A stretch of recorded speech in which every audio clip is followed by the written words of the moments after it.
like we're having issue with Bolaji. Bolaji, please just try to see if you can unmute and talk to us. I'm seeing a whole law chamber here, so which means that ultimately we are all safe in this place. So please, who is representing Draft Tech Law Chambers? All the way from Enugu. Okay, Bolaji, can you hear me? Yes, sir. Yes, sir. I can hear you, sir. Oh, awesome. Finally, I've heard that as a mandate to ensure they bring the best for each and every one of us to have access to this information. Last time we had Scholarship 1.0, we had the opportunity to have Kainde Adebi and as well have Tunde Yakub, who spoke to us very much about what it entails in getting both scholarship in the UK and also in the US. So these were people who had the opportunity to have harnessed 2 or 3 scholarships or even more, and were able to do that because they adequately gave out time and dedication to planning their whole pre-admission application process. So today we'll be having another guest talk to us. He's not a person but Joel Abuderi. He has been here with us right from the beginning. And perhaps I'll just slow down for the meantime on our guests. We'd like to welcome the CEO of Flourish Consult to just speak to us. So please help me welcome Mr. Osita Uche for the opening remarks.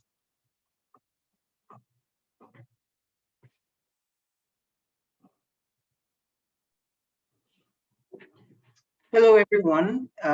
Good afternoon. I don't know if you guys can hear me. If you can hear me, please, can you indicate? Oh, okay. Okay, awesome.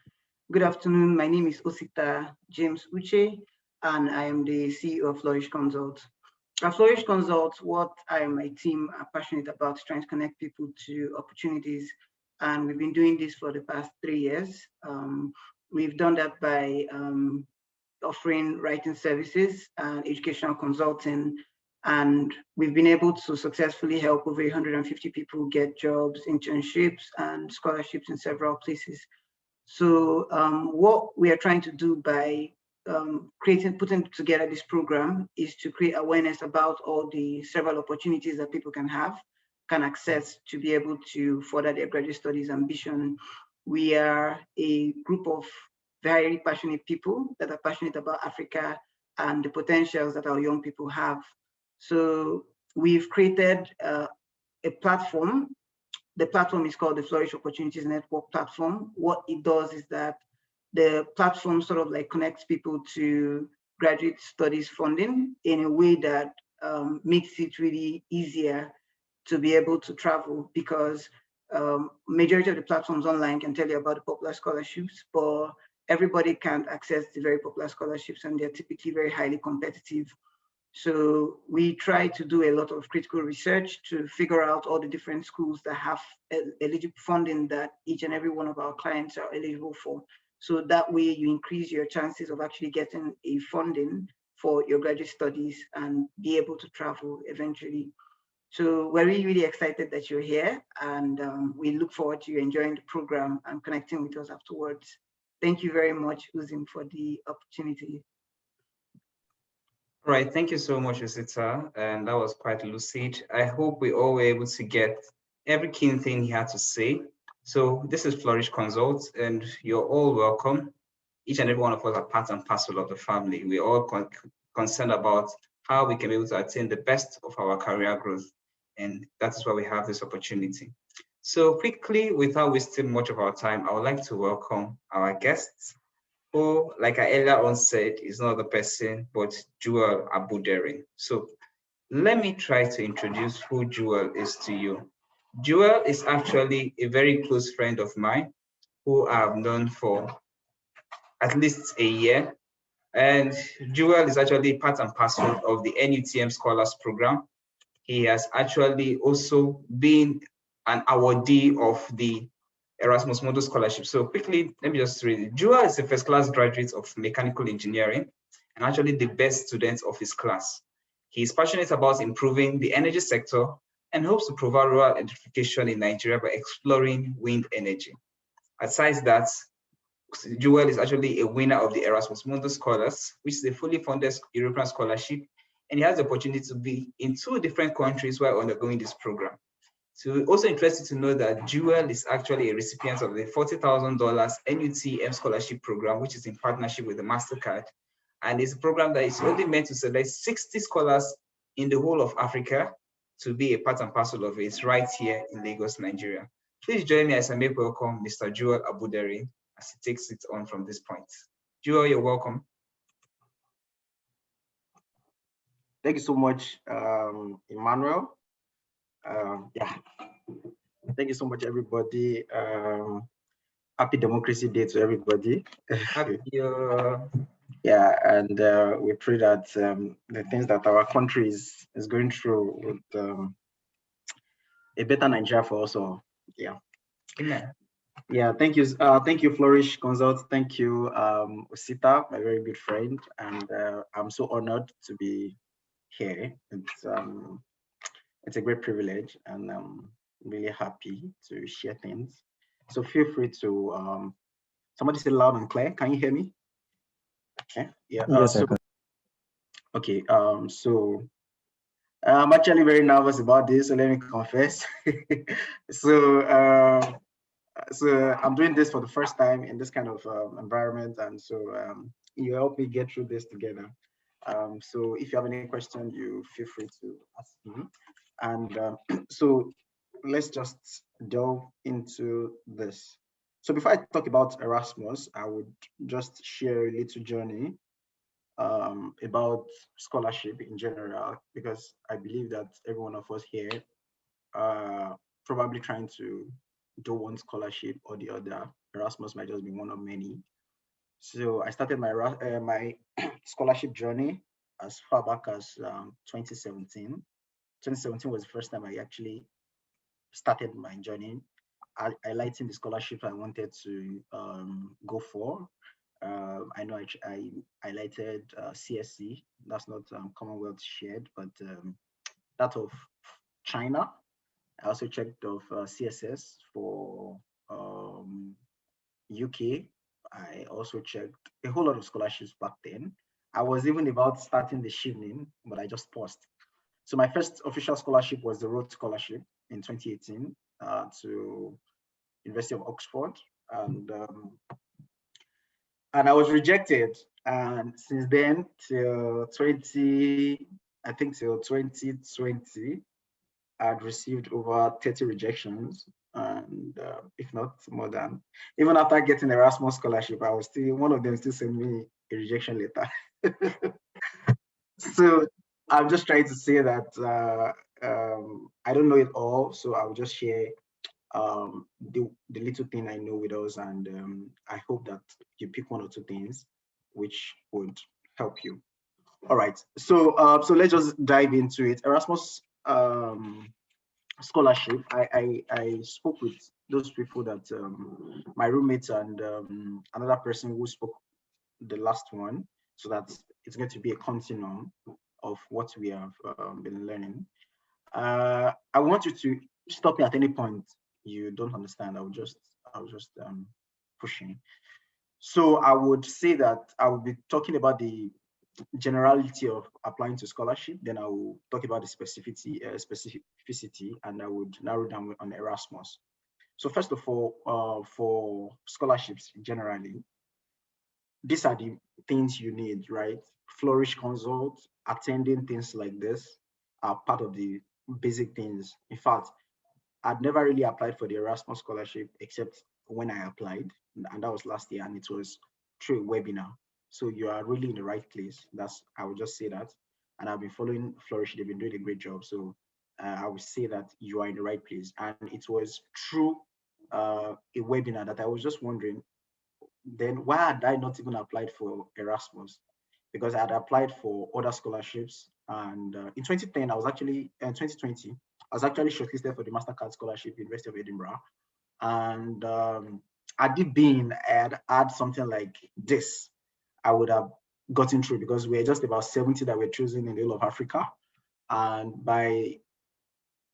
it was at the shortlisting stage, after the interview, that I got a rejection letter, and I sent a message to them what happened, and they explained some of the things they had wanted me to present So the first thing I would say is the purpose of a scholarship is very important. Why are you looking for a scholarship? If you have not yet defined the reason, some of you reasons could stem from, okay, I want to study more, I want to increase what I've already learned in what field. That's a purpose. I want to, as it is, even the Project Japa is a purpose. Getting out of the country is also a purpose. Really, let's be sincere with ourselves, because the situation in our country is, I will not say more than that. So one of the things I would want us to know is that the sources at which you can get things is, first of all, webinars like this. Even after I had gotten scholarship, I still attend webinars like this and just listen to things I had missed. So webinars, I would also say that you should, whenever you learn about a scholarship, or just go and read the requirements on their page, go to the YouTube pages of former scholars, write to scholars who you can see on their LinkedIn page. When I was doing Erasmus, one of the first Erasmus scholar program I went for was MShip, and I wrote to about 3 scholars. It was only one of them that replied me, and through that meeting, it enabled me to know what it is. So one of the things I'm trying to drive through us is that getting a scholarship is necessarily not about how good you are. It's about information. That's the first thing you must know. Getting as much information as possible. Getting information through webinars, through back then the YouTube I used to use is Scholars Pivot. On Twitter, make sure that your feed is be passionate about it, right? So being passionate about it is getting enough information. So one of the first information I got was that I discovered that I was applying for very strong scholarships. I was applying for the Rhodes Scholarship. I was applying for the Erasmus. I had not yet applied for the Erasmus. I was applying for the Commonwealth Scholarship. One of them actually didn't give me Commonwealth, but they said my application was so good and they gave me another scholarship, but it was partial, so I couldn't go for that. So one of the things I would say you should do is get information.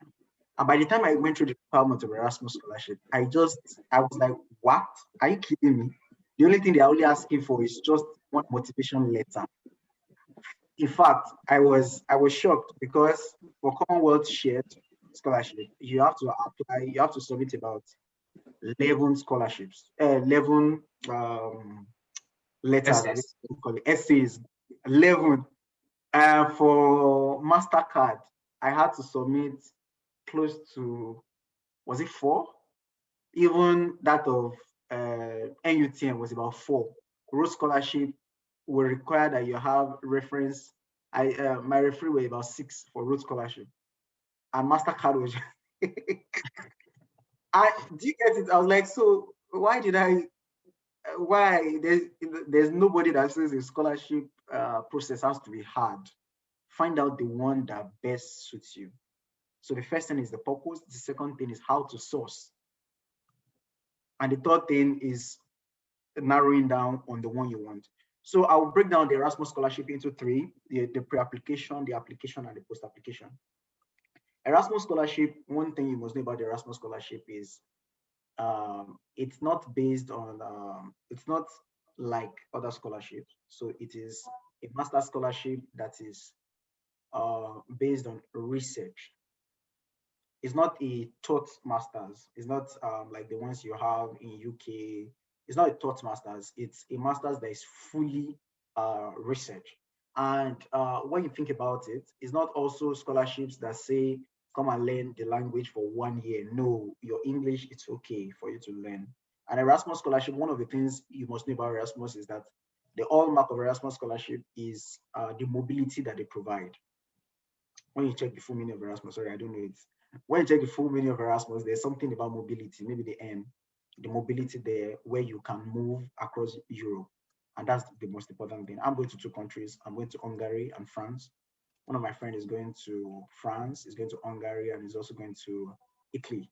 Another of my friends is going to Sweden. So more like that, there are, it's to connect you to many, if you're a kind of person who loves to travel, Erasmus is something you should think about. And the beauty of Erasmus Scholarship is that I don't know if you follow the statistics, over 200 and something, no, about 168 Nigerians got a scholarship this year. and in 2020, about 80. So that's even double. Many people are getting to know the scholarship. It's fully funded. They are funding your transport. They are funding your, they call it subsistence fee, your housing, your transportation, your bill, everything they're funding it. So that's one of the most important things you should know, that it's fully funded. And there's also a tweak to Erasmus. Should you not even have your BSc, you can apply to some programs with your HND. Let's assume it's HND you have. So just first of all, go and read about the scholarship. I will give you the little acts that I know that will help you get into it. So how do you assess the Erasmus scholarship? First of all, there is a catalog on the Erasmus scholarship. Now, first of all, if you know about Erasmus, many people say that it's difficult to navigate the Erasmus website. But this is it. Should you be applying for a program that is having maybe like 3 countries or 4 countries that you are going to go to, you are not going to go to those 4 universities to apply to them individually. There is only one route to apply, and that's through the catalog, the Erasmus catalog. When you just type it, Erasmus 2021 catalog, it will bring it out for you. The applications come, some applications are already around now, and most of them come around September. So just go there, just type it out. Now, Erasmus will not put, for example, if you want to study law, or maybe you want to study chemical engineering, I can almost tell you that you will not see something like chemical engineering. You will not see something like electrical engineering. No, the way Erasmus scholarship is they kind of want to solve the 21st century problem, and they know that it is changing. So they want to, for me, I'm going for a program called MA3 Plus. It combines management, engineering, and energy with the environment. Do you get it? So it's more like coming in with your engineering background. You want to learn about management. You want to know how to apply engineering and energy. So should you want to go for chemical engineering, you go through the catalog, and I tell you there are about, if not over 150 let me just say there are a lot of programs that you can go for. It is always coded, so you can say something like, maybe it is law and they want to see international law. You could have something like IL. You see about law, you click it and you're able to read about it. So one of the skills, as if you're looking for scholarships, one of the things you must know how to do is to read. Do you understand? One of the first things you should read is the requirements, what is needed, and do I fit in? And that's how you move on to. So at this point, I just want to know if we're on the same page, if you have any question before I delve in. So feel free to bring up your questions, please. It's an interactive session, so don't be all glued up on your screen looking. So if you have a question, just use the raise hand button on your screen and I'll just call you up. All right, David, go ahead with your question. All right, thank you, Mr. Joel. Yeah, you were saying something about the Erasmus, like you don't necessarily have to go to the individual school. I just want to be clear about that aspect. Like, I won't need to be going to the individual schools to apply. Like, I will just apply directly through Erasmus, right? Exactly. Okay, all right. Just wanted to be clear on that. Yeah. Thank you. So let me just buttress more on that. So every school has, if they are taking, for example, let's say they are taking a course, let's say GSC or something like that, or let's say dances. If they are taking dances, for instance, every university that is you are going to go during that dances program will have dances on their own page, right? You can go there for information, but you are never required to apply on any individual country or university. There is only one place in which you apply, and that is through the Erasmus page. That's all. You never go and apply, no, only through that. Although you should also still read the requirements, but most of the programs I know, you do not, you only apply through the Erasmus page. Is that clear? Yes, it's clear. Thanks. Another question? You guys should bombard this young man. Don't be shy. If you've got questions, please reach out to him now, because the first-hand information you're getting. Please. All right, so let's just can I ask a question just in case some of them are shy? All right. Okay, so can you tell us if there are any application fees involved? Okay. So for all the Erasmus program, I think there is only two programs that ask for application fee. And I think University of Warwick in UK, because so let's say there are 100 Erasmus program, 98 does not ask you for any fee at all. Okay.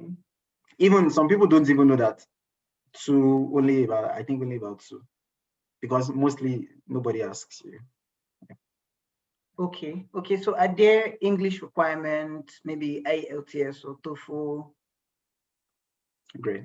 So generally people think there are English requirements, but it depends on the program. Like for me, my program did not require English requirements. They just needed your university to say, I don't know what they call it, attest to the fact that you studied in English. So some other programs will require you to write IELTS or TOEFL or things like that. But they would put it on that same page of application. You will have seen it on that same page of application. Now, if you see it on that same page of application that you do need an English requirement, and for example, if it is an University of Leeds University is also part of the Erasmus program. And if for their own normal application, they ask for IELTS, but the Erasmus did not ask you for IELTS, you are not going to use an IELTS. Do you understand? It's only the requirement that is on the IELTS page that it is. So the way it is done is that for every program, there is a main university that handles the program, with like the coordinator. They call them the consortium. They are the one who handles it. Now, if a program, let's say there is a program one that you have to go through 4 universities. Now, even though you have to go through 4 universities, there are up to 9 other universities that are in that consortium.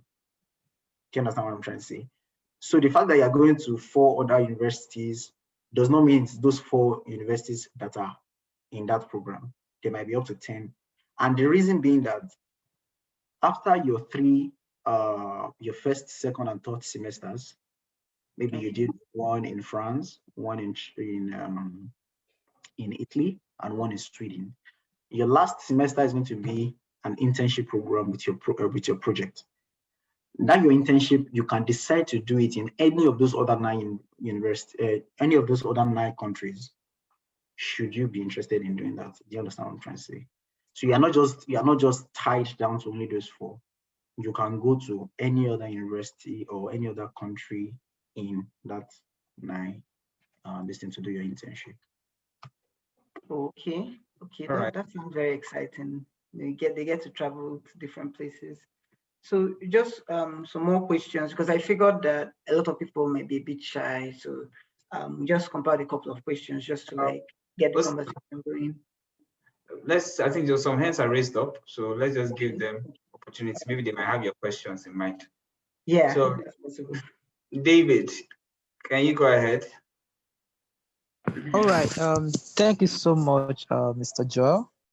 My question is around I feel like based on my research and from probably I'm not actually getting the right information on this, I found that it's basically for science students. So to we say that Erasmus is actually for people that study management or is specifically for science students?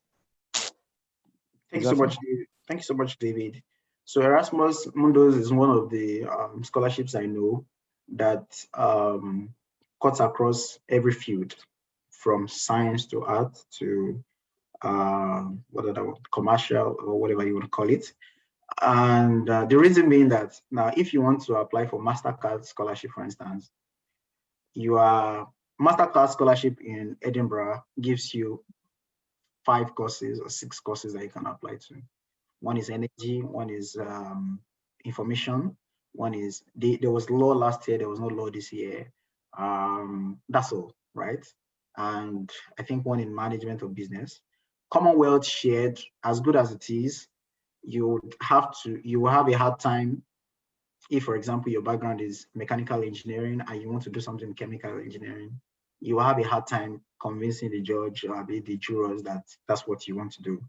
There are other scholarships that gives you that kind of thing, maybe Rhodes Scholarship, but it's only for first-class students.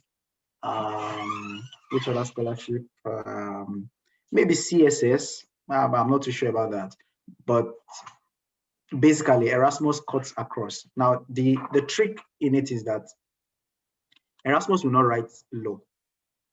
They will not write business management. They will not write just like the normal things we are used to. That's not where Erasmus will write. Erasmus will pick, most likely Erasmus will mix things up for you. So you can say something like, let me just use something, I'm not too sure, but chemical technology. Do you understand? Do you get the idea? So they would, Yes. It's a mixture. It's when you now read about it that you now discover that it's actually what you want, but they are more research focused. So they won't write just what is chemical engineering. No, they will drill down to the thing they had want to. Let me give you one. So one of the first one I applied for was M-Ship, and it's marine. It's about marine and wind energy. So they want to combine, they want to see how it's possible to use, how to run marines on these ships, how to use wind energy to run the ships and other forms of energy, solar energy. So they are combining the principles in marine, energy, and engineering. So the people that can actually apply for that, those who actually went to study marine, those who studied mechanical engineering, those who study civil engineering, those who study structural engineering are allowed to apply for it. And should you study something like physics and you did some of the courses that they will have highlighted the courses that they need, that you must have done, and you did that, you'll be able to apply. I could even remember that even though the first topic when I spoke to one of their alumni, he told me, "Oh, you study mechanical engineering." Mechanical engineering is not one of the first pick. But when I went down, when I drilled down, I discovered that about mechanical engineering, where I studied in Ife, mechanical engineering was robust. So some of the courses that they highlighted, in fact, most of the courses they highlighted, we did it under different names, and I was able to explain, and they called me for an interview. Although I finally went for MA3. Do you understand? All right, thank you. So the last question, I wouldn't mind if you can actually mention, okay, what are the period that this thing actually comes out? I mean the application period, such that one can actually prepare ahead. All right, so most likely from, this is June. Some applications start as early as May. Most applications start in around September, and I'll tell you the reason why. Now, so if you apply in September, most likely they'll get back to you around January, February, March. And from that time period, they want to give you enough time to apply for your visa. After applying for your visa, for your you're getting sure that you are locating where you're going to be staying in the country you're going, because some countries want you to notarize and all those things before they certify your certificate. So that period is between around April to September. So by that time, the new intakes have entered, and then you can now start the new application. So by September it starts, but some programs start around June. All right, thank you, Joel. Okay, I think thank you. Bolaji's hand is up. Thank you, David. Bolaji, go ahead.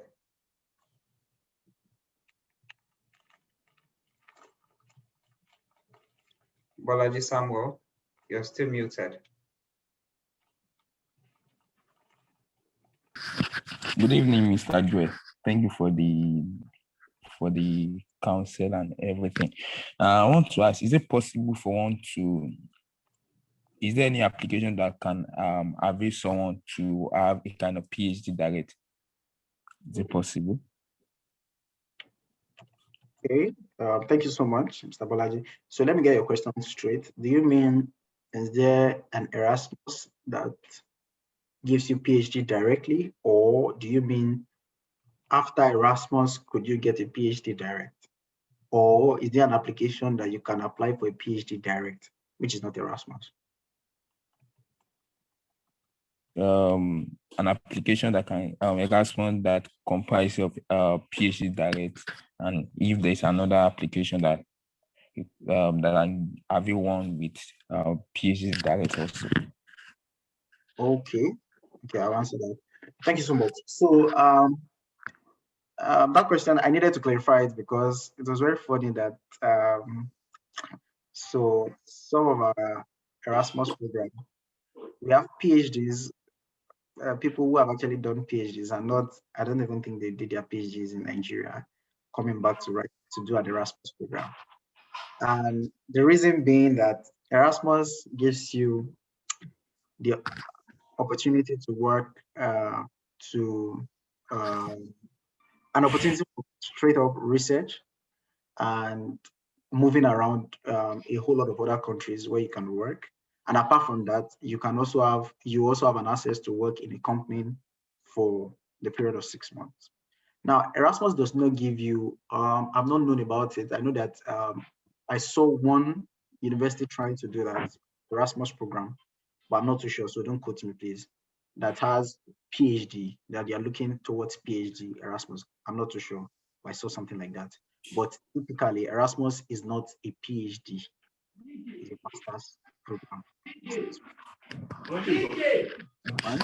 Now,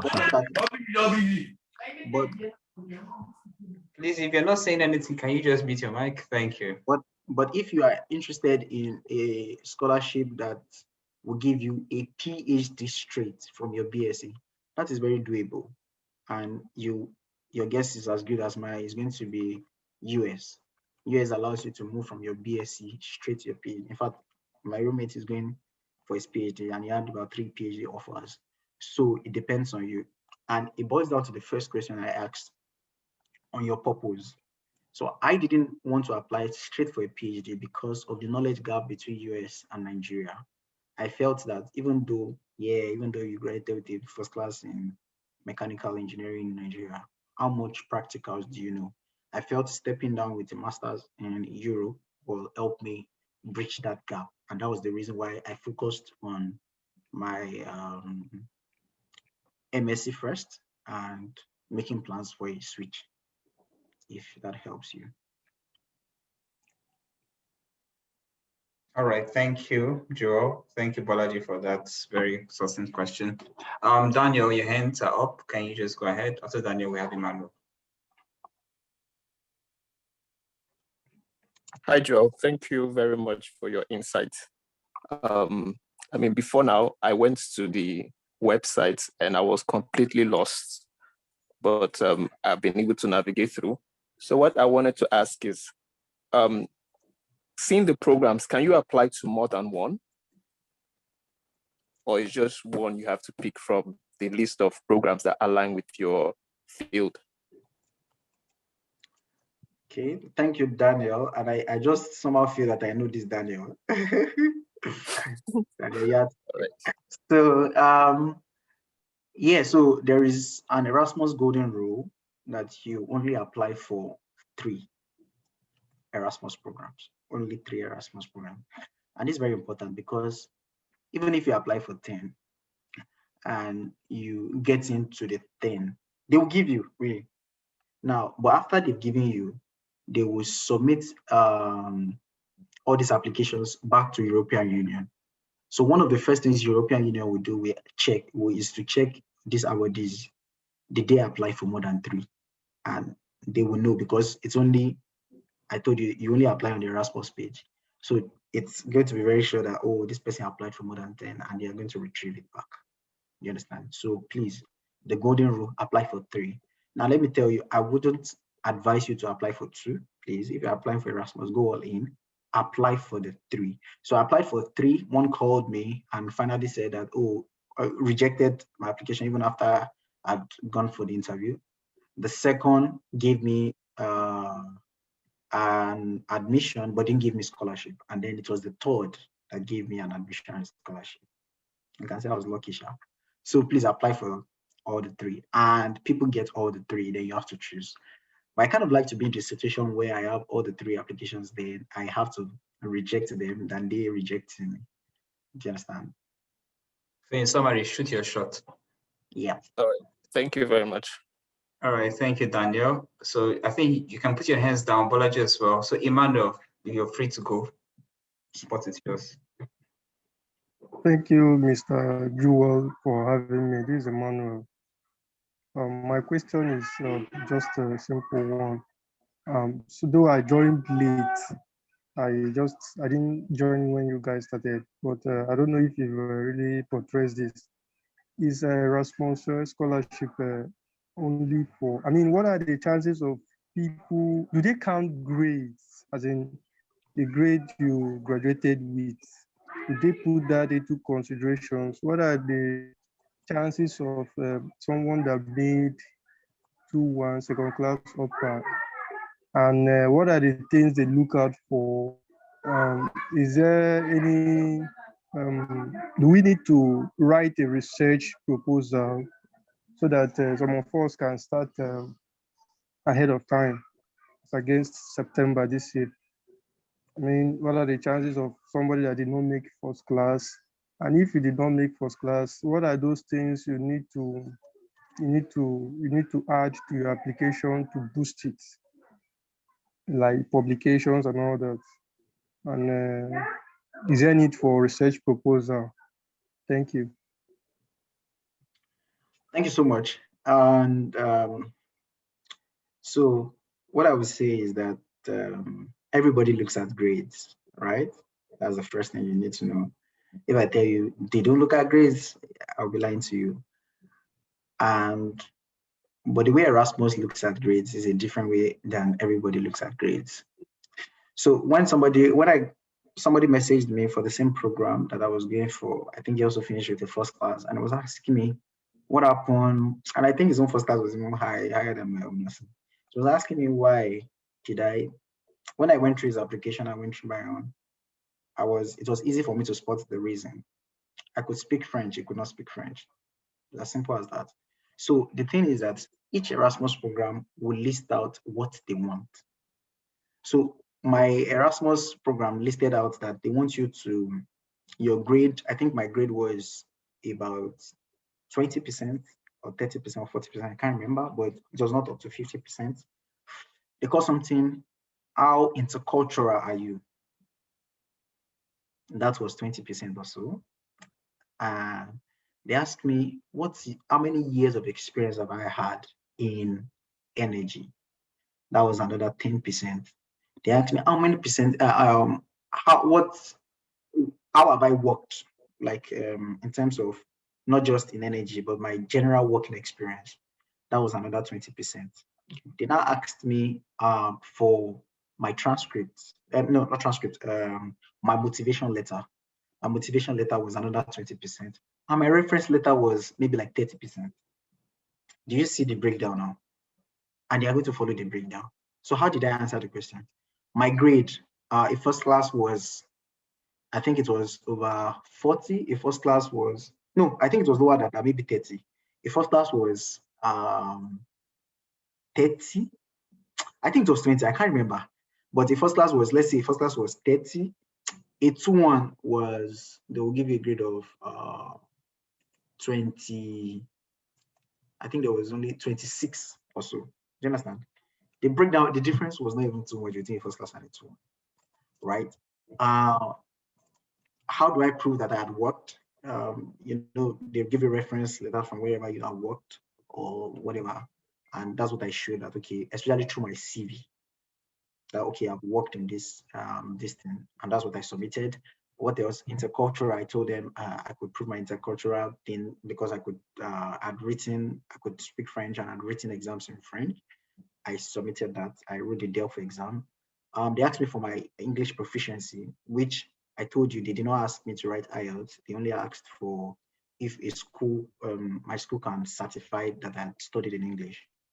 I didn't have that. I'd already written an IELTS. That's why I submitted that. But my friend, there were only 3 that they chose in Nigeria. My other 2 friends did not write IELTS or whatever. They didn't write IELTS, and that was submitted, and things like that. So I will not say that they don't check grades. They check grades, but it's the quota that they actually give to it. Same thing with, should you say, is it BSc or HND? Not really. That's not what Erasmus is looking for. Erasmus is looking for research capable people. So should you have done the things you can add to it is, first of all, to advise that you cannot change your grades if you had a 2-2-2-1, even if you had a 3rd class. So forget about changing grades. Let's work on how we can upgrade it. How do you upgrade it? If you can get internships, and I will tell you that it's not easy to get internship, now, because we are in Nigeria. Internship is not something that you just go and plug. So wherever you are working, even if you studied business or you studied law and you're working in a business firm, that's not a problem. That's a working experience. Keep that. It's also part of the things they're going to ask, because there are standard things you learn in a work environment, things like teamwork, things like finishing projects, KPIs, and all those things. That's very important. One of the other things that can boost you is MOOCs, massive online courses. Now, this is very important. Let me tell you the reason why. The other Erasmus that I applied for, they didn't even pick other people who did more like mechanical engineering that they did. I told you that I was sort of switching into marine. Why did they pick me? There's something we call simulation in engineering. I had gone to learn how to use ANSYS through the MOOC I used was, Emmanuel, remind me, there's another one, Coursera, apart from Coursera, there's another one, edX. edX, yeah. Yep. So I actually paid for that, and I let it for 3 months. I could use ANSYS very, very well for my simulations. And I did some projects in with SpaceX. SpaceX and that program, they had a little a kind of relationship. And yeah, so I worked with Saturn 4. Now this is just me and my system and the license they gave me to use it.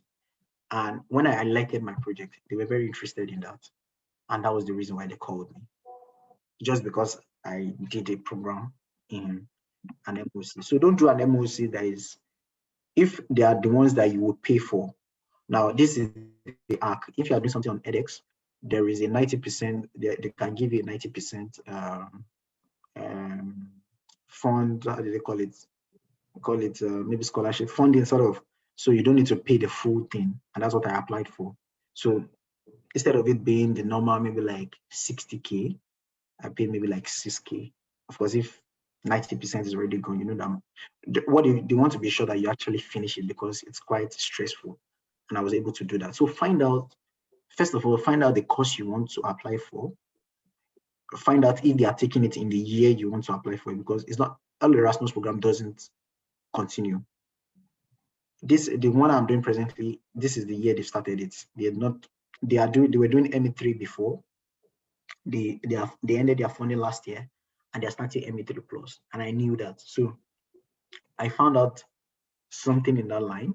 Then if you can also send in your papers. I didn't even have any paper to send, because when I sent in my paper for to Elsevier, they rejected it. That I should, they told me to go and do something else. I didn't have their time, but that was part of just pushing things ahead. If you can push your papers, if you can write, if you can even write on LinkedIn, right? Maybe not peer reviewed if you don't yet have that opportunity to write, but write about things that you can put in your work. Do you understand? Just what I'm trying to say is shoot your shot in the most dynamic ways you can do it. And should you maybe, as somebody else is working on something and you can be working on Saturdays, just proving that you are working in that kind of thing and you are very good at what you do. You are increasing your chances of being called. And if you get an internship, and even the internship we get in Nigeria, let's be sincere, apart from maybe law and some of these other courses where you actually do some things or writing. If you talk about core engineering, how many companies, apart from oil and gas and some other companies, how many companies will you get to really that they actually produce things should you want to work in that line? So just keep working. And if you are close to one of my friends, what he did was that he was close to a lecturer and he decided to intern with the lecturer. I don't know if they were paying him sharp. Our money is very important. So if you can find one that is important, if they are paying money, is also very important, please. So just find out writing papers, internship, MOOCs, please, they're very important. Find out the ones that have the big names. The one I worked with was University of Cornell. So find out. So when they first see things like University of Cornell on your paper and you are sure that you actually did it, you're not lying about it, you'll get in. All right, thank you so much, Joel. I really appreciate your input. So right away, we'll just quickly take a poll, and I need everybody to be involved. So it's more like a break for us. So get that your bio break, try to stretch out. If you'd like to turn your videos, I can see your all beautiful faces. But quickly, I'll be sharing a poll, and I just need you all to quickly just answer it quickly, and we just go. So right away, yes. So the poll is actually on. Please feel free.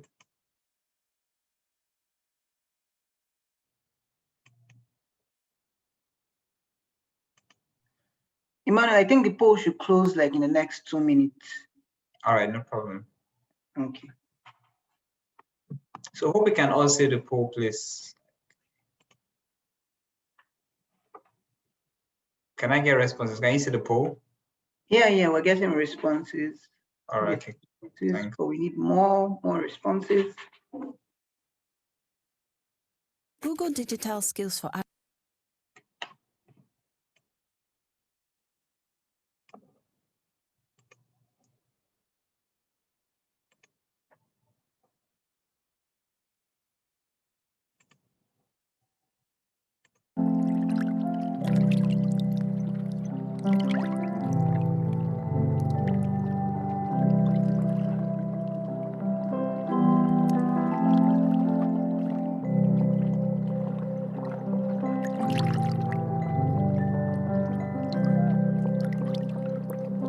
Around 70% have responded. Our remaining special guests, please respond quickly.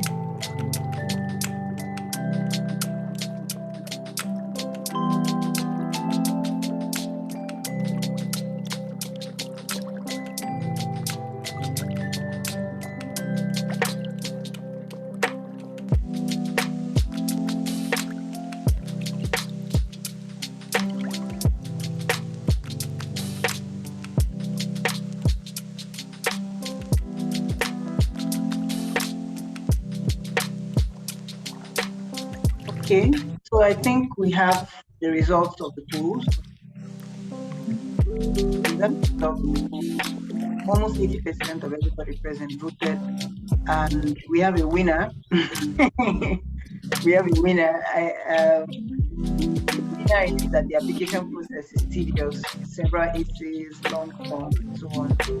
And then the second winner is not knowing where to start, where to go, how to start the application. So thank you so much for filling the poll. This gives us a sense of what to like focus on both in the coming webinars and the direction that this particular webinar is going to take.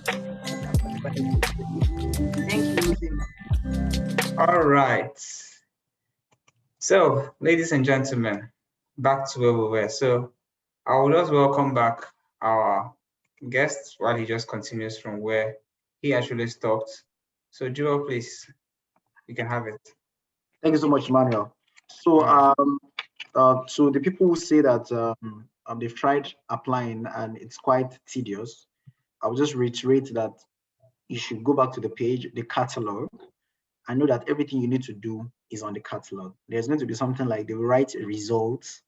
They can write maybe, let me use Dances again. They will write Dances results. It's just to show you what has been happening, how the project started, because they see each of the programs as projects, how the program started. So those things, you just need to read them to know about them, just like a page. They are not really very important. You will see the universities that are there where you're going to be taking your courses. You can click on them. Those ones will tell you what you are going to be taking in their school. That's all. Yeah, I know the page is so much, a whole lot of information, but those are what the information means. There's going to be links to those other universities. You can click them, but that's not where you're going to apply. Still on that same page, you will see on that same page, you will see the courses you're going to be doing.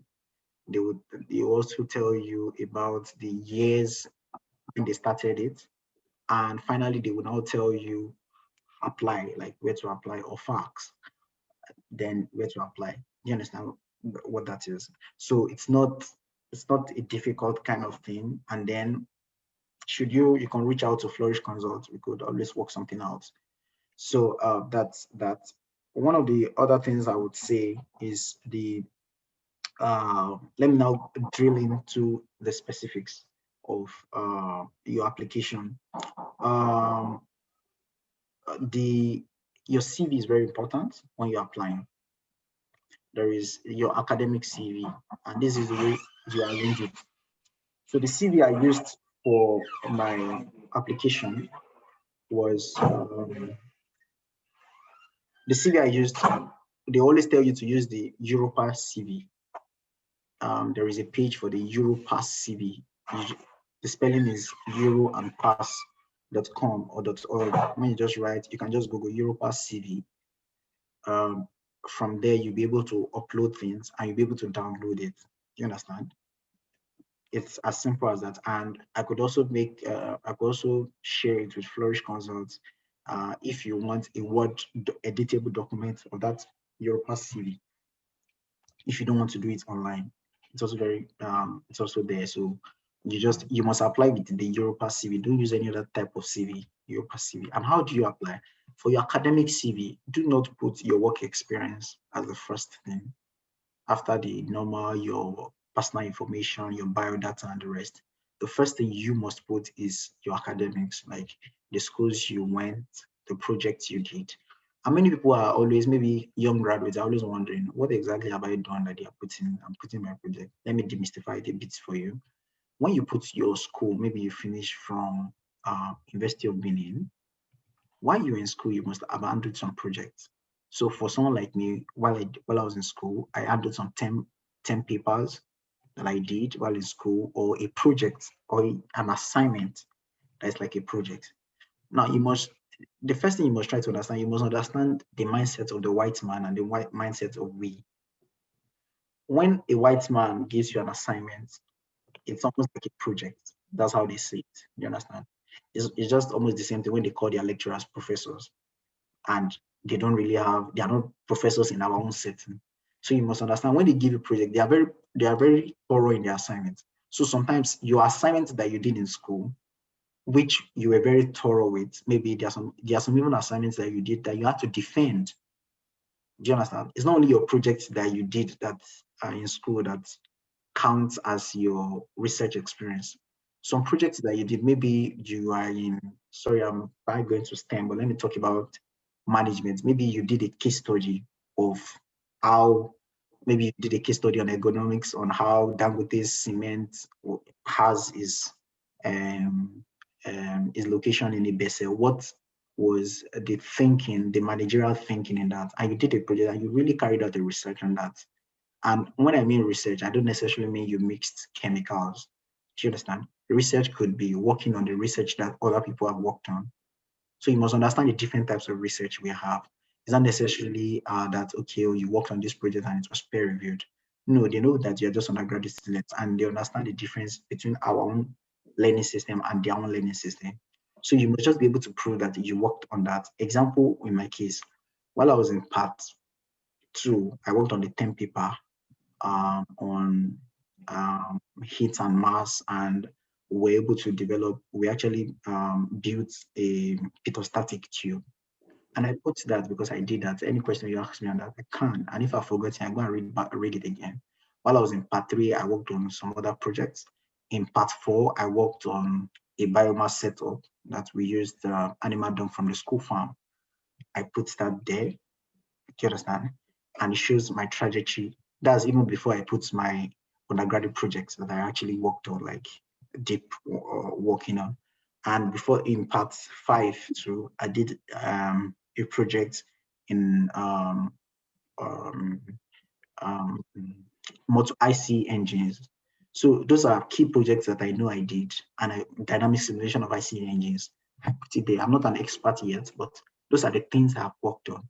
There are some projects you did that were not really school related. Maybe you were working with, maybe in your team, maybe you were in, for instance, maybe IEEE. I know IEEE has, or you're working with SPI or something like that, and you worked on some project. Working on some project doesn't mean you finished the whole project. It could be that you handled the beginning of the project, you joined the team working on that. Good. The things you also did in your internship, or the things you did in your attachments, or the things you did in your, maybe you are towards the education sector and the schools at which you work during those times, put it there. Do you understand? Even if it's an online job that you did, put it there. Those are the things that they want to say. You don't just put a blank thing and you say, maybe just put your university, and you do not put those exact things. No, put it there. Put the date. Should you not be able to remember the exact date, but you can remember the month, put it there. Now, that's some of the things people lose out in application. You need to be specific about your applications. Let me skip jump and go to your motivation letter. Now, when you're writing a motivation letter, you need to, the way you write your motivation letter, the first 2 things is, when people read my motivation letter, they're always telling me that your motivation letter is too simple. Like, it's not hard, like the normal. Yeah, I don't write hard motivation letters. There are 2 things in my own motivation letter: clarity and simplicity. Am I passing my message? Is it clear enough for the next person? And the reason why I do that is because the Europeans do not really speak English. The places I'm going, right? If you're going to Italy, if you have spoken with them, when you are talking big English, they don't know, you have lost them. Even in the UK, what they want you to, they won't be speaking like Wole Soyinka. So sometimes when some people tell me, they send motivation letter to me that I should review, I'll be saying big English that I'll have to even go and check inside dictionary. No, they don't speak like that. Speak normal day English. Explain what you have been able to do. For example, my motivation letter, since I was working on environment, my motivation letter, the beginning part was talking about that.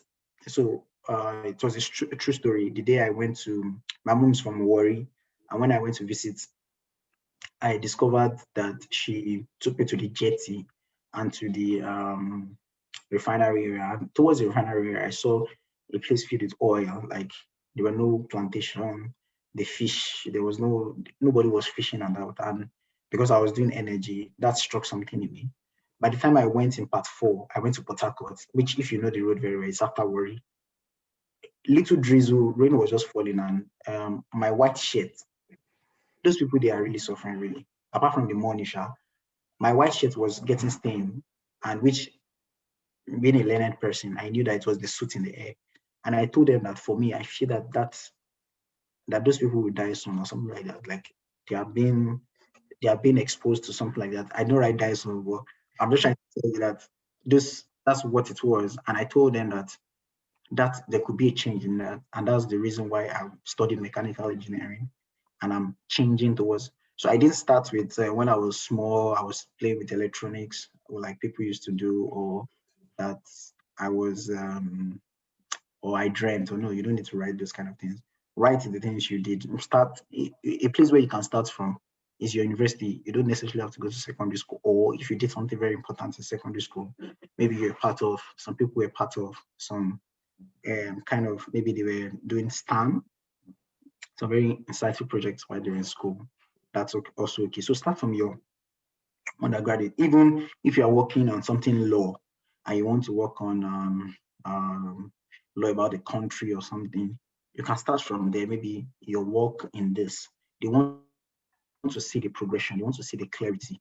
And my motivation letter was just 1 page. And I told you I was very surprised when I saw that, because for CSE, I had to write about 11. I think Emmanuel is very sure of that. 11 pages, right? 11, some 500, some, that was just too much, right? So it was just 1 page, and I explained all I wanted to do. And I explained the countries I was going to, like, I knew I was going to France and Hungary. I mentioned it there that I knew I was going to France and Hungary, and the fact that I could speak French, and I just told them the things I wanted to do. And I mentioned some of their labs that I'll be working with, as simple as that. So one of the first things was be able to transfer what you want to do, go into yourself and transfer it in simple English. And after I do that, I have my friends. I don't really send it to all these big mentors. No, I send it to my friends. Can you hear me check, spot out the errors that you think, and they spot it out to me. And when they spot it out to me, sometimes I will listen to them, sometimes I will not listen to them. Maybe that's why I have not get scholarship since. But then I should have been listening to them. So I would do that, and that's just going to be it. So that's all about your motivation letter. Let it be simple. Don't talk. Whenever you write, I worked my project. So let me give you a sentence. If I say my project when I was an undergraduate, I worked on the project on energy and dot, dot, dot, dot, dot. That is vague, right?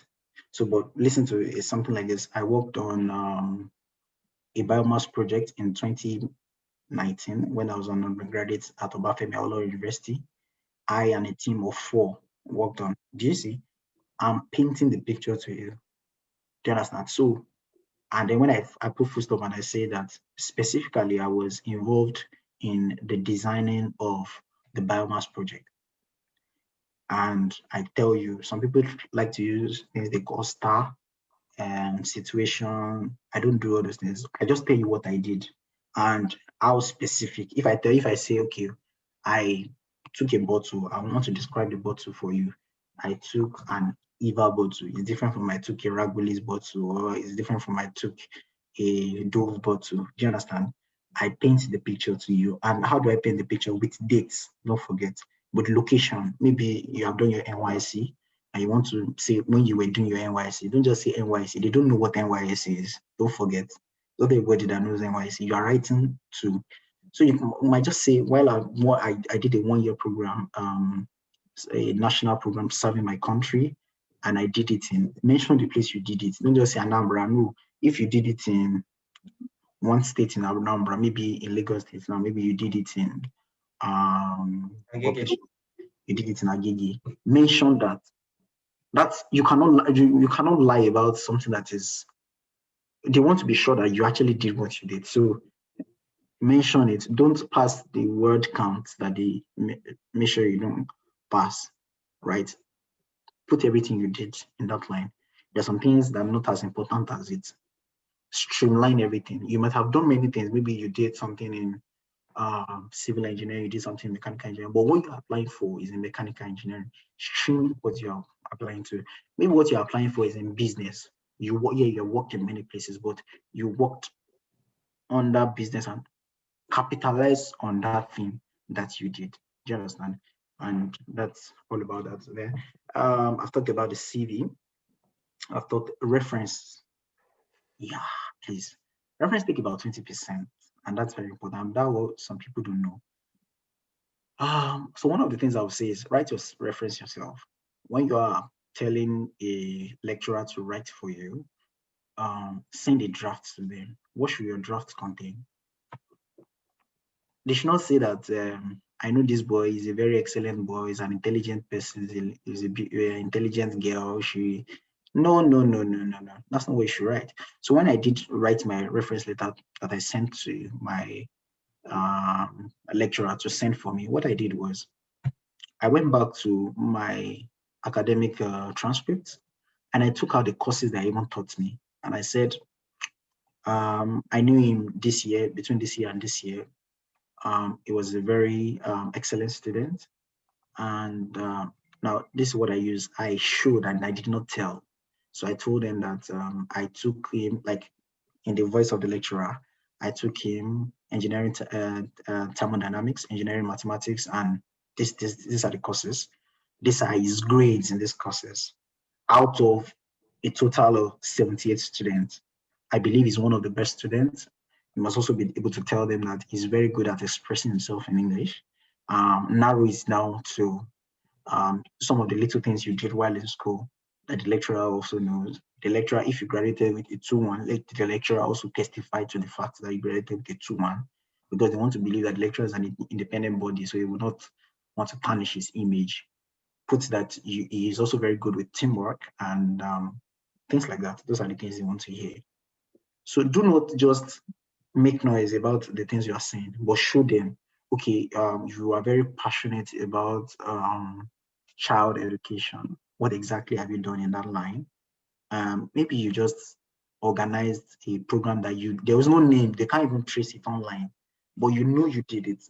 Do you understand? One of the leadership thing I did was, I mentioned while we were in school, we did a kind of mentorship program. We did not write it or we didn't shout about it, but it had a name, and we mentioned the name, the year in which we did it. We're just specific. The goal of writing is people should be able to read and understand what you said. That's very important. And so about that, the reference letter is gone. The deadlines, please make sure that you don't miss deadlines. It's very important. Don't miss deadlines. Do not rush to submit your application. There's just no need to rush to submit your application. And what else? Grammarly is one of the most beautiful things that has happened to us in this world, right? Take your applications to Grammarly. You'll be able to, there'll be a comma, there'll be a full stop, there'll be a change of word that you want to do. Now, the reason being, because you are writing, you are oblivious to your own errors, even the ones you send to people. So make sure that you've written it well, take it to Grammarly to double check for you, and send it to your friends. And should you have a mentor that you'd love to send it to, send it to them, they will get into it, and you have an application to submit. And Erasmus, on the application stage, they allow for, even if you don't have your original transcript, you can use your student version of your transcript. They are not as strict as other places that you might think about. And what else? Okay, I think you can, let me just talk about the post-application stage. Wait, and know that you can also be rejected even if you're the best. And move on. I told you I had over 30 rejection letters. So we move. Is that not what they say? So, so if you have any question or you want me to talk more about anything I've talked about. All right, thank you, Joel. So we've come to another session for questions. If you have any questions, please feel free to just use the raise hand button and I'll call you up. Like I always said, this is the best repository you can have now with this young man. Pump him all the questions you have. Okay, Osita, please go ahead. Okay, so because I know there are a lot of people that are here are really excited. They're thinking of applying. Of course, they also want to leave the country, but they also want to further their graduate studies and all that. So how did you deal with all these rejections? Maybe that could give them some insights, because like you've said clearly, you can apply and be the best and still not even get it. You know, sometimes you have to apply several times to like really get in the zone and figure it out. So how did you deal with all these rejections? What kept you going when you were getting all the rejections? Oh, thank you so much. So first of all, whenever at the beginning, when I was rejected, it was painful, right? Because application takes time, and if you have ever tried the US, you know that application takes money, it's not just time. So first of all, I feel down, and I do not, sometimes I take a break, maybe a month from applying. I feel the pain. So what some other people do is they just gloss over it. But that was at the beginning stage, right? After about 15 rejection, I didn't even care again. So first of all, I knew that they were not rejecting me. Every time I get rejected, I probably find time to go and take chilled Coke because that's the time to refine. I told you, even after I was chosen, right, by after I got NUTM, I still got some people that rejected me. And by the way, let me just give some context today so that the way I'm talking, people might not know that I've actually applied to a lot. So I've applied to mostly, I've applied to European countries, a good number of European. I've applied to, I don't even start mentioning. I've applied to UK, most of this, like a good number of the schools at UK. I've applied to South Korea. I've applied to Next Scholarship. I've applied to Chinese. So this, I started the application last year. A friend of mine actually got in, but at the point I just left it. I've applied to, because they were not in my own line. A friend also got South Korea. I've applied to Scotland. I've applied to Canada, University of what's those things called, Alberta. I've applied to I've applied to Innopolis. I've applied to Russia. I've applied to yep. You applied to the world. Yeah, so I think I have. So when people tell me that I've also done a good number of applications that I've done. So if you talk about rejection, to me is something I'm used to. So one of the first things I know when they reject me is I write them back. That's what I do. I write them back. When I've got to myself, I'm like, why do you reject me? Like, it's simple. I just want to have, like, I tell them I have confidence in what their final result, but I just want to have a personalized reason why you reject me. Some of them answer, some of them don't answer. Like MasterCard replied me that this was some of the things I said that they felt that this was not the right thing I should have said. And so because of that, I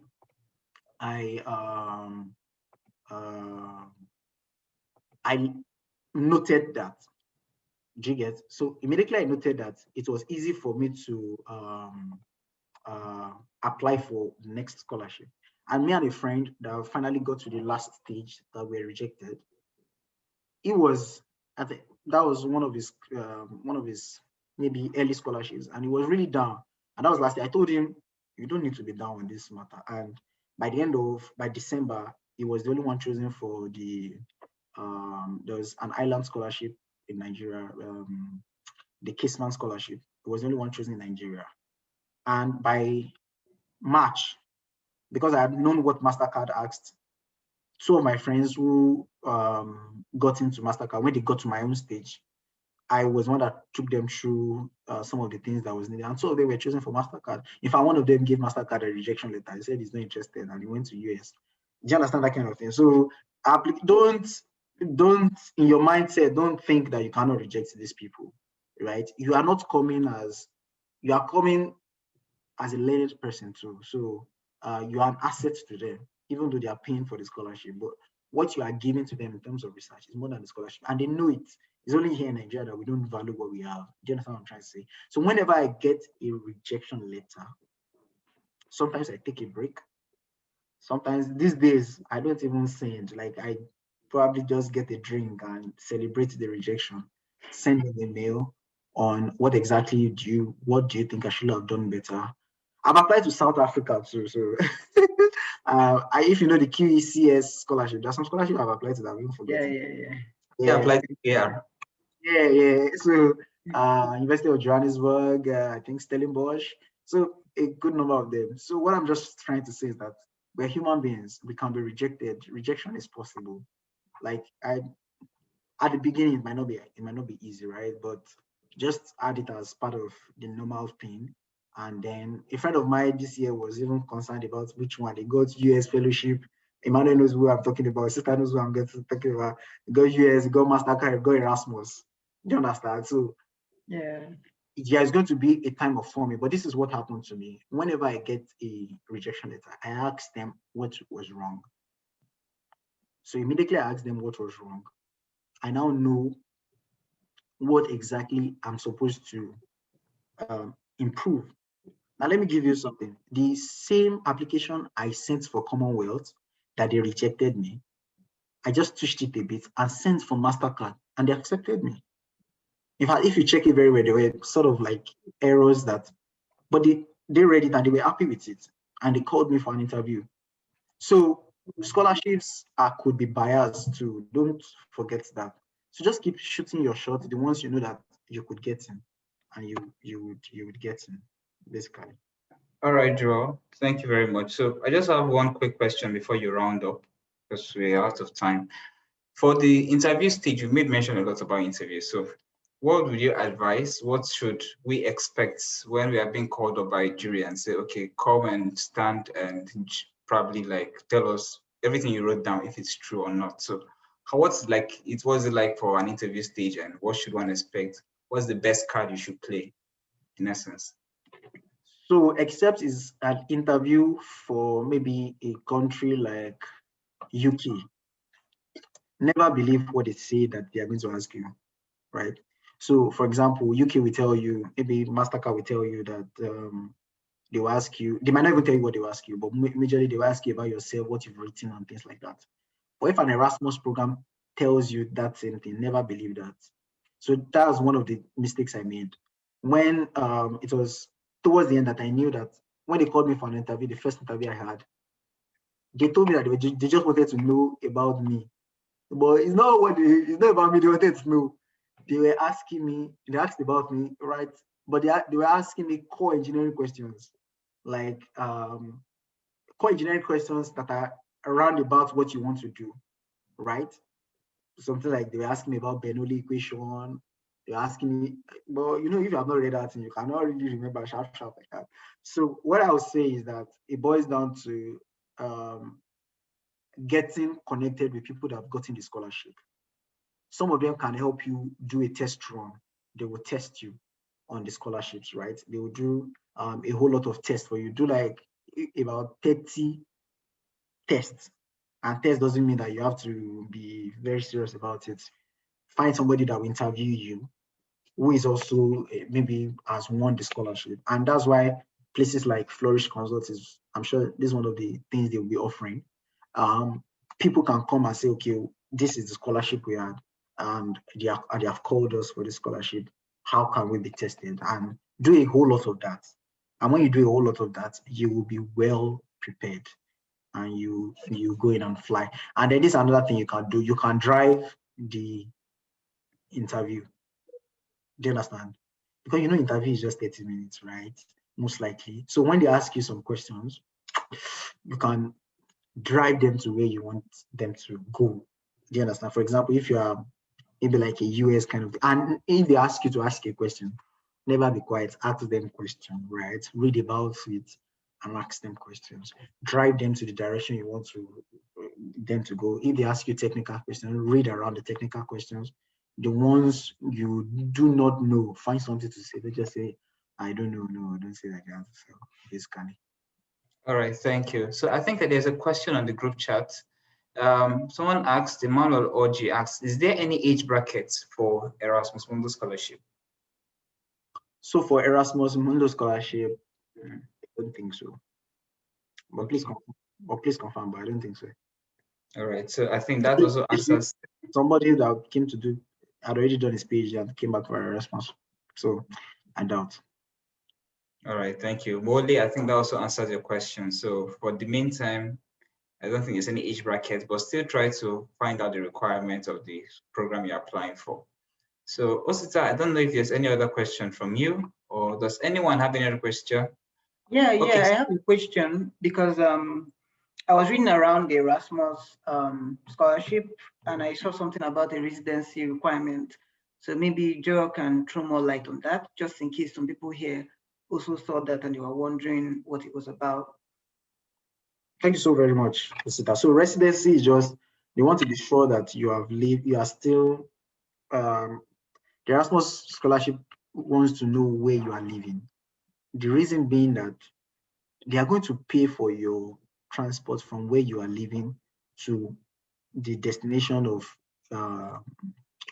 the program. So for instance, I staying in Nigeria, staying in Lagos, they calculate the distance. Now, normally it is 3,000 euros for the first time you're traveling. But if you are coming from a place like Nigeria, which is a bit farther from the normal distance, they'll give you 4,000 euros. So you want to be sure that you're actually that distance long. How do you get a residency permit or whatever you see wherever? Lagos State does it. You can get residency from Lagos State. And should you not be able to get it from residency in Lagos State, if you are working in a place, you can just tell where you are working to attest. What will be in the letter is I satisfy that this person is working here and this place is located in Anambra State. Full stop. The official stamp. Submit it. Simple. Sorry, All right. is the residency requirement meant to be before or after you've been shortlisted? So it's most likely before, and it's not all of them that ask for residency. There are some I did that didn't ask for residency. It's just read the requirements. So what if you bring something like NEPA bill? Does NEPA bill not show where you're currently living? Yeah, NEPA bill brings that, but except so now the thing about NEPA bill is that you could be paying NEPA bill and not being where you are paying NEPA bill for. Okay. Do you understand? So they want to know exactly where your location is. Yeah. Okay, All because right. you said the Lagos State can give you a residency stuff, but I don't know about other states. Is it like what of local government identification letter? Does that qualify for residency? If your local government can attest to that fact and they can put their stamp on it, it goes. No, like I mean, there is something called local government identification, and they have that in the eastern states. Why I'm asking this because some people might not be living in Lagos, so would such a thing qualify? So for that, one of the things is this residency thing is not a big, how I say it, it's not a big document. Do you understand? It's not a do or die document. It's not transcript that has to be certified and all those things. So what you need to do is that you might just message the coordinator and ask that there's always a coordinator in the consortium and ask that, okay, I'm not staying where I'm staying, just lay your, can this go? If he says it can go, good. Simple. All right. Okay. I think some hands have been up. Maureen, please quickly, then I'll just read Osinachi's question. So Maureen, please, your question. Hello. Thank you so much, Joel. I really appreciate the insightful speeches so far. I have a question. In respect to you mentioned something about having, in your application, you have to like write out in a simplified way experiences that you already have in respect to the program that you're applying for.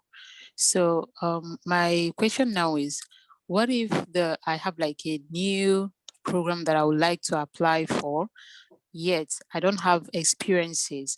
Can I apply for a program where I already have an experience or experiences that will back up my applications? Then when I get into the program, I can now switch or change. Is it possible? Oh, thank you. Looking at the time frame. Thank you. Yeah, thank you very much, Maureen. So you don't switch in Erasmus. You don't switch from one program to another. So now, but should you want to switch before application? Because application, they allow 3 applications. So let's assume that one that you already have the requisite experience and everything, you apply for the number 1. Number 2, this is the next place you are thinking you want to go. What are the things that can be for? Now, this next place you want to go, it will not be something like you did engineering, you now want to do literature. That would never work. Do you understand? That switch is too drastic. US might take that, where Europe will not take that. So what you can do is, but should it be that you are in law and then you want to maybe go to international relations? I don't know if Osita agrees if that is close, but I'm talking about something that is close for engineering. Now, if you are in mechanical, something in chemical engineering is the next thing you want to direct. Emmanuel will agree with me that that is still close. Do you understand? So what you need to do is that do a lot of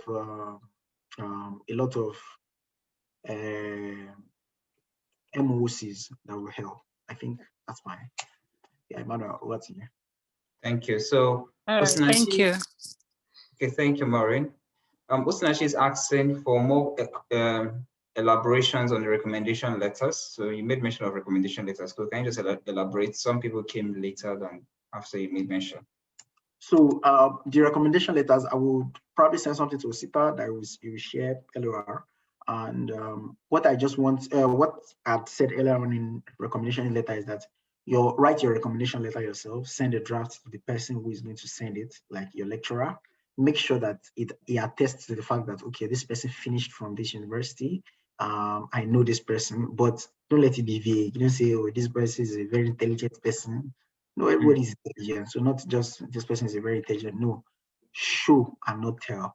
So the person could say that, oh, that this person is very intelligent, and I even got to know him when he worked on this project. Mention the project, and they were able to achieve this result. Do you understand? By dates. So anybody reading it will know that this professor, whoever is telling us what this person, that this person, in his own opinion, this person is intelligent, or this person is passionate about this. I'm not just saying that he's passionate about this. This person has done this and this and this. You can put what you have already said in your motivation letter that you did, so that it's two places that you're hearing that you did something now. That thing that you said you did there. Now, the professor himself is saying that you did this, the year you did it, the date you did it, the name of the project. That makes more sense. All right, thank you. So any room for probably a question? I'm going to give room for probably 1 or 2 questions before we say thank you to our speaker. Okay, so while I wait for people to show interest, Jewel, you made mention of diversity with regards to Erasmus Mundus. So you said what made you stand out was because of you knew how to speak French, so je parle français, whatever it is that you call it. So, but whatever it is, just help us give us a clarity on how we can be able to build our diversity so it can be an added advantage to our strength in application. So what would be your advice? So one of the things I would say is that not all Erasmus asks for that, but the one I did ask for that. Now, why I was, it doesn't depend on if the language you're learning is an European language. It doesn't really matter. But they will tell you what language they prefer you to learn. So one of the things you can do is that it's not a must that you learn the language. You can start the language. You can start it in Duolingo. You can start from there. This is not necessary. I'm only saying, right? And if you want to take it further, you can write the DELF exam in French. You can write that. There's also a DELF exam for German, right? You can start from Duolingo. So, you can, as simple as saying that I can speak this language is also very important, right? Knowing that, and intercultural does not mean, what do you call it? Does not mean speaking the language. Yes. Intercultural can mean many other things. You can tell them directly about a culture that they do in Italy that interests you, and the reason why it interests you, that has proven that you love the civilization of that place. Yeah. All right, thank you. And one last thing for people like me who like money, please, how much is Erasmus Mundus worth? Okay, so Erasmus Mundus, from my own, I don't know of other people, mine is about 49,000 euros. You get 1,000 euros every month for the 12 months. You are 24 months. They pay the school fee. Then there's an initial installation fee, 4,000 euros. I'll cover your transportation. They will not pay you when you're still in your countries until you move. Yes, so that's also important. It's until you move that they'll pay you the 4,000 euros for the first year. By the next year, they're going to pay you 3,000 euros. So that's 7,000 euros plus 1,000 euros that you're going to collect, and they are also going to pay for your what do you call it? What's this health insurance? Yeah. And of course, some programs, most programs will help you find out the internships that you're going to work with, and most likely the internship will also pay. All right. So for those of us that have mathematics brain, just do the exchange rates to Naira, then you know how much it is. Maybe that will spoil you to apply for the scholarships. So right away, we just want to say a big thank you to you, Joel, on behalf of every one of us who have listened, and perhaps Flourish Consult will say a big thank you. So quickly, for those of us who just joined in today, we've had this same event, Scholarship Hack 1.0, and we had the opportunity to welcome people who had gotten scholarships in the US, and as well the Mastercard Scholarship in Edinburgh, UK. So I'm just going to give like a brief summary before I invite Osita to conclude.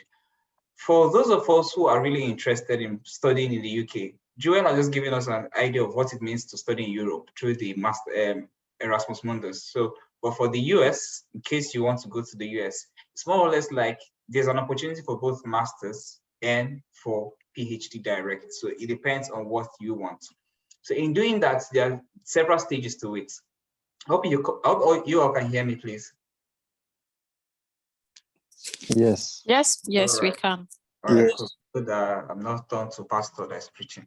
So the thing is, there are several stages. So the first thing is trying to ensure that you have the relevant documents ready for your application. So these documents include your transcript, your CV, your letters of recommendation, perhaps if you need to write any tests for standardized tests, whichever. So make sure you have this already ready at the time that you want to make your application. So your passport as well, your international passport is very important. So I just finished talking with somebody who spent over, let me never talk about, now the open portal for international passport. If you don't have, go and get, please.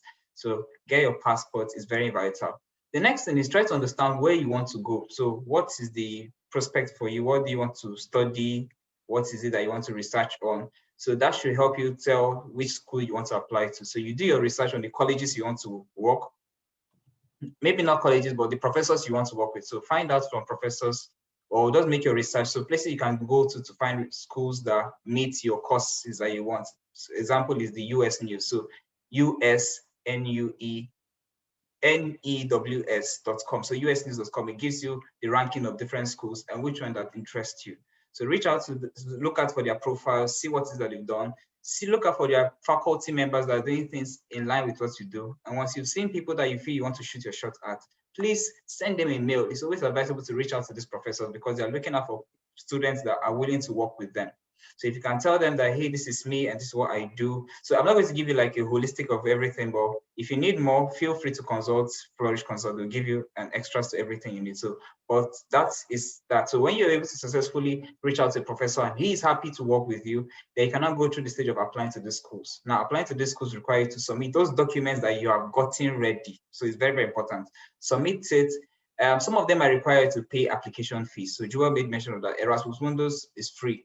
For some schools, we require to pay application fees. Some ranges from like $50 to $100, whichever one. If you have money, good. If you don't have money, here's another advice. Try to reach out to them. Tell them, okay, I'm a student from Africa, probably an indigent student, don't really have the money. If they can waive it for you, they will definitely be willing to waive it. That's the credit coordinators. Or you can attend their seminar. So they have online webinars that they do attend during the application process. So if you attend it, they used to give it as gifts. Hey, for coming around, we are going to give you free application fee waiver. And you can get up to 10 application waiver from different schools. So maximize it. So while you apply, you can now do the whole prayer and fasting and the rest. But make sure your reference letters or your recommendation letters you get from professors are actually quite lucid and have substantial information that will help you push you out there to these schools. So that's just it in summary. And perhaps if you need more, please feel free to just reach out to them. Well, thank you once again, Joel. And thank you for everyone that listens. So please, I would just like to welcome Osita to just do the whole rounding up. Thank you.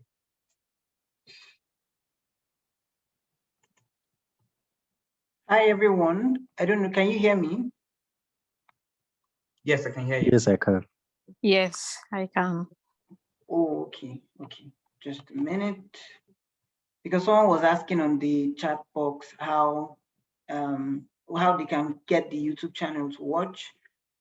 So if that person is listening, you can go ahead and join our subscription list. I just sent the link to the chat box, or also feel free to type Flourish Consult on Google and check us out on YouTube. You would see the scholarship hack videos there. So thank you all so much for being here present and being here from the beginning to the end of this program. Our goal is to try to see whether we can be doing this like every week of this month, and then subsequently we can do like twice a month. But we're always going to be having people from our network, like successful scholars like Joel, coming forward to talk about their experience, their stories. I think these things are really, really important because whether we like it or not, these countries are more developed than Nigeria. The worst school in the US has more quality education than the best school in Nigeria. That's actually like the reality. They have more equipment, they have more funding, they have, they've been a republic much longer than we have. So they are quite more advanced. That's just like the reality. And majority of the times, their currency is always also higher than that of Nigeria. So people that study in such countries typically have like a higher bargaining power to negotiate for salaries if they decide that they want to come back to Nigeria. But people that are in Nigeria always tend to get paid the Nigerian currency, and you can work for like an entire year in Nigeria, even as a senior executive, and not be able to buy a brand new car. It's actually the reality. Some of you that are here present might be able to attest to that. If you're earning a salary of 300,000, how much is your salary in a year? It's not really up to 4 million. And how much is a brand new car? Give or take 10, a good car. So what exactly do you gain from your 5-6 years at the university studying one other course like that? So the only way you can really like give yourself more opportunity is either you start to earn in foreign currency or you travel out of the country for either graduate studies or for relocation. And taking the scholarship route to fund your studies is one of the ways you can go about that. So what Flourish Consult said, just trying to do is just try to make that journey easier. Just like Joel was saying, it's tough. You write, you get rejections, it's tough. But people that have gotten the rejections are in a better position to tell you just exactly what to avoid when you're trying to apply for your own scholarships. People that have gotten these things are in a better position to tell you exactly what you need to do and what you need to avoid. But the biggest question is not necessarily whether you have guidance. The biggest question is what you're willing to do if you know that this is the result that you want to achieve. We've had instances of people saying they don't want to write IELTS, that they don't want to do this one. It's fine, there are options. There are schools that will say, oh, it's fine, don't write IELTS. But then trying to follow up your lecturer or follow up the university to write a letter saying that they attest that you studied in English language might even be more stressful than paying the money and writing the IELTS. It's the reality. Some people have been applying for their transcripts for the past 3 months and their schools have not responded. So these are like some of the challenges. We try to find all the schools that people that have different courses can find funding in. That's like what we do at Flourish Consult. We offer a comprehensive scholarship database, although we're still building, but we do very, very, very critical research. So we have like a team of people. You tell us what course you're trying to study. You tell us which year you're thinking of leaving the country, and then we get to work. We walk around ensuring that we find all the schools that have funding that you're eligible for. We take into consideration what your grade is. If you have a 2-1, if you have a first class, if you have a third class, we take that into consideration. We take into consideration your work experience. We take into consideration whether you have any publication experience and all that.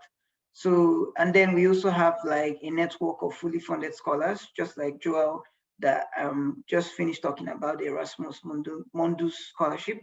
So these people form part of the network, and the people that are part of the Flourish Opportunities Network are able to have access to them, to ask them questions about how they can make the applications better. These free webinars are just a way to like tell people, oh, okay, that if you actually wanted to do the scholarship, this is actually how to go about it. But if you want assistance and help in different ways to even find all the other scholarships that you're eligible for, in the event that you apply to the Erasmus and you're not selected, we are your plug. So Uzim, can you just go to the next slide? Currently, we're doing sales because we launched the platform early last month.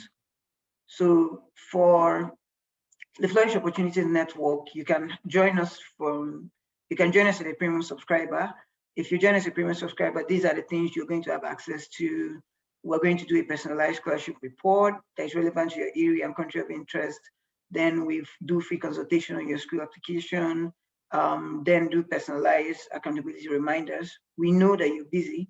We know that you're working. So some of the times, what that means is that if you even start the application today, and by the next 2 weeks, you probably wouldn't have completed it because you're just so immersed with work. But we're going to like have our people call you. We're going to call like twice a week on Monday, so that if you're not able to have done it during the weekend, you go ahead and try to work on your application during the week. And then we also call on Friday, so that if you weren't able to work on your application during the week, you can work on your application during the weekend. So that's like part of the accountability reminder package that is part of the premium plan. Then you're going to have access to ACEs and cold email templates that you can use to like reach out to professors in countries like Canada and the US if you're looking to do a research master's.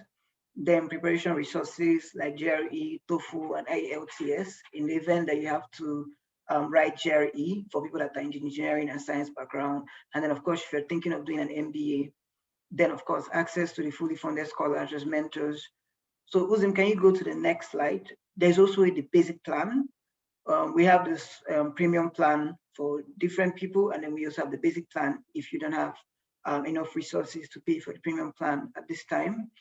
For the basic plan, you're going to have access to the personalized scholarship report, free consultation for your school application, and then the personalized accountability reminders.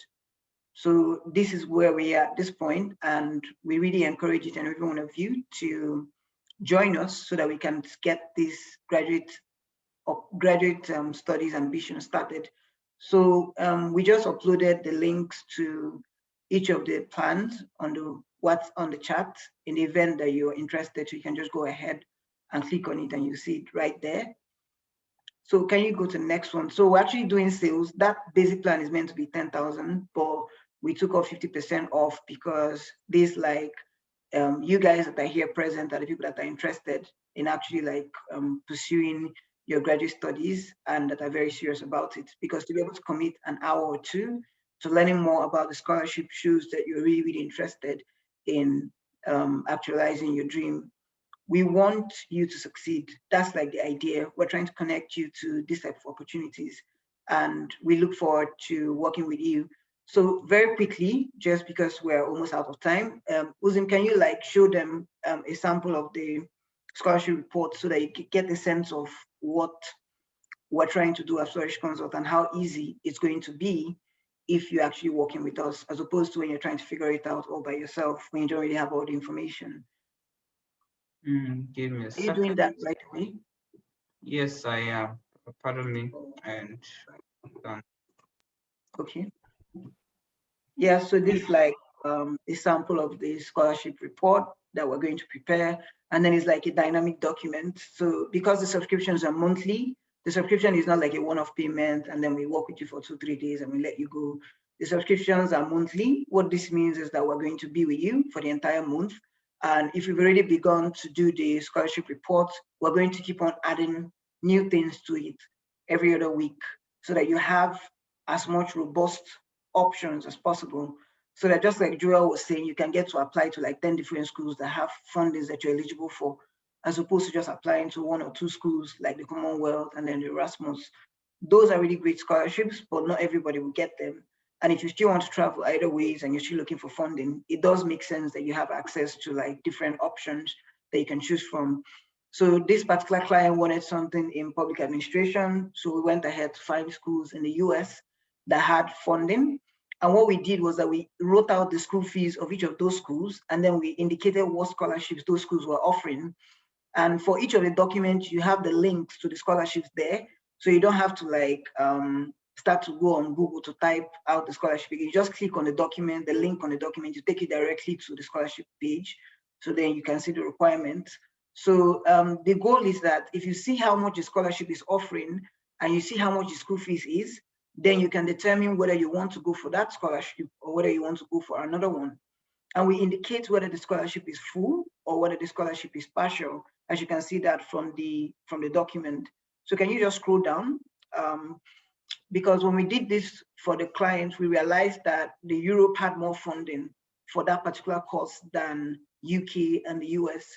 We actually realized that, and that's like one of the advantages of working with Flourish Consult, because you may not even know that maybe for engineering, that engineering has more funding in Europe than in the US. Or I'm not saying that that's a reality, I'm just giving an example. They probably have more funding in the US, but you can't really know because there are lots of schools, and lots of schools have lots of requirements. Just like Joel was saying, he didn't even know that the Erasmus was that simple until he started to like get information on how to go about the application.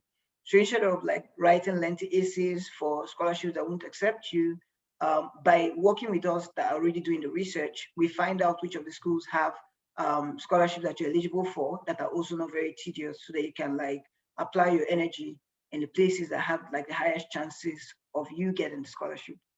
So the University of Twente there has like funding that actually covers the entire tuition, and the client didn't know that until you actually sent her the scholarship report. Then there's also like Loughborough University that even has like 100% tuition discount, but for this particular course only had 20% because she was saying that she wanted public administration. So then we added alternative degrees, just in the event that you're not really sure, you're thinking of public administration, but what you really mean is something that relates to governance and so on. We brought in a master in diplomacy and international governance, and included some of the funding that that particular school had. And then we've even brought in the Sringai University Shashaman Scholarship, which is like a fully funded scholarship in global affairs, which is still related to public administration.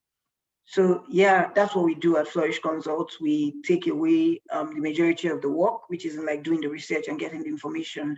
And then we work with you to ensure that you actually like execute. If you say that you're going to apply for your passport, we're going to follow up. We're going to make sure that you do that. If you're saying that you're going to reach that lecturer to ask for the recommendation, we're going to follow up, and we're going to make sure that you do that, because these are the little things that make people to start applications and just never complete it. So the links are there on the chat. We really look forward to welcoming you guys to the platform and start to work with you. Thank you all so much for listening. I appreciate the time. Thank you. All right, so thank you so much, Asita, and thank you once again to everybody who had taken our time to be here. It's really a pleasure talking to you all. My name still remains Emmanuel Uzim, and this is just Scholarship Hack 2.0. Hopefully we'll be having another Scholarship Hack 3.0, and I hope to see you and even your friends. Feel free to invite them. It's going to be an interesting experience, and maybe someday I might get to talk to you guys about scholarships that probably are very, very insightful for you. So thank you once again, and it's a pleasure. So please feel free to reach out to Flourish Consult. The links are there, and as well, you can also reach out to them through their emails. If you need any other access, feel free. Joel is always available. Reach him out on LinkedIn, and he'll be happy to respond to you. Thank you so much. And I think I'll bring the meeting to a close. Should I share a music set? Let me play music while we end this program. So Joel, we look forward to seeing you in one of our next scholarship hacks. We really, really appreciate. We're so grateful. Thank you. All right. Thank you so much, guys. You're welcome. Have a great week ahead.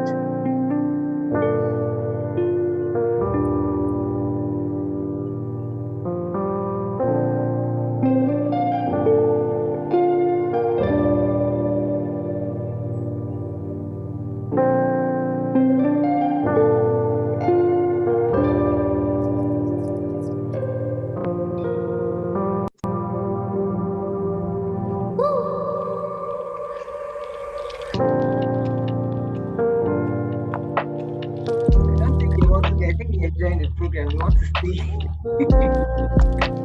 stay.